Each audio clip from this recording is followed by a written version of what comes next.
Shoutout nga pala, nandito kami sa Dasmays Integrated High School. May bisita kaming kapugian dito. Lugin-lugi kasi nandito si Daniel Padilla. Putik na yun.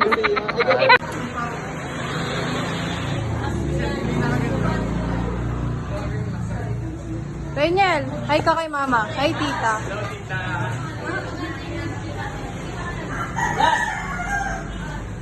Mga ginger. Shoutout mo siya, shoutout mo, shoutout ka. Shoutout nga po pala kay Christine Bausa.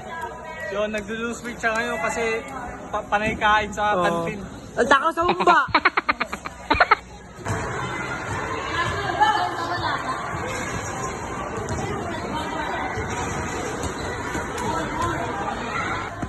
Pumasok yung training lang ni Bausa.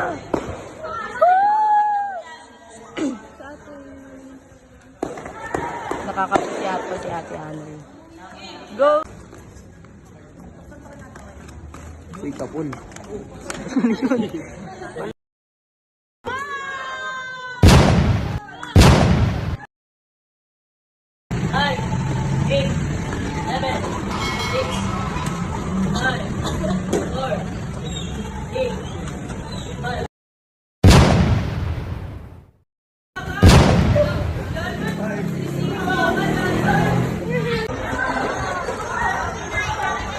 Oh, dapat pa lang boy.